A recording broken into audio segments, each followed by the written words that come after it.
Welcome to this explainer. Today, we're going to unpack a truly fascinating piece of ancient Hindu mythology.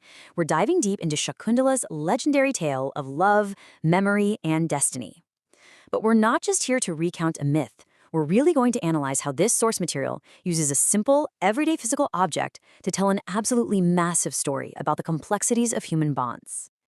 Now, before we jump right into the narrative itself, we really should look at how the source material actually sets the stage. The text opens with a direct appeal to its audience, inviting them to subscribe, share, and reflect on this cultural heritage to bring ancient wisdom to more hearts. And this gives us some super important context.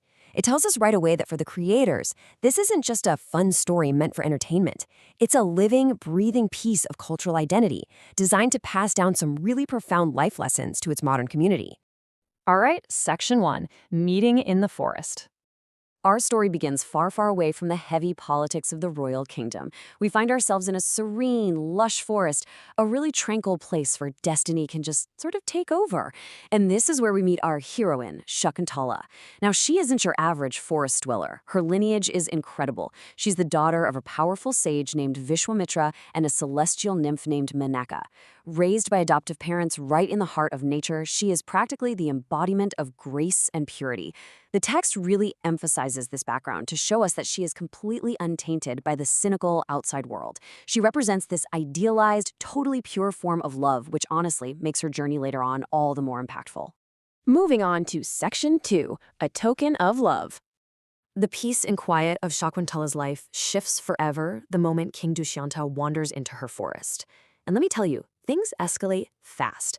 First, you have this chance meeting in the woods, but that quickly leads to a deep connection where their hearts completely entwine through conversation. Then comes the really critical part, the promise. Dushyanta vows that he's going to return for her after a brief visit back to his kingdom. And finally, the departure, which is absolutely meant to be a temporary farewell.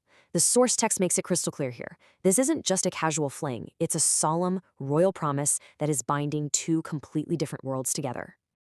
But, as we all know, words aren't always enough, so before leaving for his kingdom, Dushyanta gives Shakuntala something physical, his royal ring. It's gifted as a token of his love and a symbol of their unbreakable bond. Think about it. In a time way before digital messages or photographs, this ring is quite literally everything. It is a vital, physical anchor for their love. It's the king's official seal, his promise manifested in actual metal. For Shakuntala, holding onto this ring means holding on to the absolute certainty that he's coming back. Section 3, The Curse of Forgetfulness. So as Shakuntala joyfully waits for his return, fate decides to throw a massive wrench into the gears. A really powerful sage named Durvasa gets involved and places a devastating curse on the king, totally erasing his memory. And this brilliantly illustrates the tragic irony of their whole situation. On one hand, you have Shakuntala. She is steadfast, enduring this agonizing weight, and her entire existence is currently defined by holding on to the memory of their love. But on the other hand, you have Dushyanta. Because of this curse, his memory is completely blank. He is going about his life utterly unaware that he ever made a promise at all. It's a terrifying concept, right?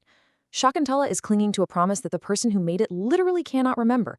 That intense emotional asymmetry is the engine driving this entire tragedy. Let's look at Section 4, A Lost Ring and Heartbreak. Driven by this incredible longing, Shakuntala finally leaves the safety of her forest and makes a grueling journey all the way to the king's court. She's armed with nothing but her love and that royal ring. But when she finally stands in front of him, Dushyanta looks at her with zero recognition. He's completely oblivious to who she is. The tension here is just off the charts. You're left wondering, is this one physical object going to be enough to spark his memory and undo a supernatural curse? And then, in her moment of utter desperation, as she reaches for that final proof of their love, she realizes the ring is lost. It's just gone. This is the ultimate heartbreak. Without the physical anchor of the ring, the king remains totally blind to their past. She's dismissed by the very man who vowed to love her forever. And because she lost the token, she essentially lost the proof of her own reality. Which brings us to Section 5, Reunion and Enduring Bonds. Heartbroken and rejected, Shakuntala retreats back to the forest, where she raises their son Bharata all alone for years. Meanwhile, back at the court, Dushyanta experiences a sudden awakening, triggered entirely by a crazy miracle of chance. he happens to discover the lost ring deep within his royal possessions. The absolute second he sees it, the curse breaks. All those memories of Shakuntala instantly flood back into his mind. Then, the devastating realization hits him, the sheer weight of his tragic mistake. He realizes he dismissed the love of his life.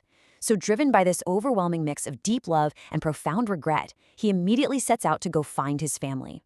It really shows how a physical object, once lost, regains its immense power to restore the truth. His desperate journey eventually leads him right back to the forest, where he finally locates Shakuntala and their son. And when they reunite, the joy is just palpable. He embraces her, proudly acknowledges Bharata as his rightful son, and perfectly rekindles this beautiful love that seemed permanently lost to the curse. And this is exactly where Shakuntala's legendary tale of love proves its central thesis. True love can actually withstand the harshest trials of time and the deepest failures of human memory. As we wrap up this explainer, let's take a moment to review the really profound themes this ancient saga teaches us, based on our source text. First, we see the incredible resilience of true love, perfectly captured through Shakuntala's enduring spirit. Second, the honestly terrifying fragility of human memory. It's wild to think about how easily what makes us who we are can just be erased or manipulated. Third, we learn that our deepest bonds will inevitably be tested by completely uncontrollable external circumstances, just like that curse. And finally, the sheer power of small physical objects. A simple ring held immense symbolic value. It became the keeper of their truth when their minds completely failed them. It's such a beautiful narrative because it perfectly bridges the gap between ancient myth and our everyday human experience. So, I want to leave you with a final thought-provoking question to reflect on in your own life. How do the objects that we cherish hold the memories of who we love?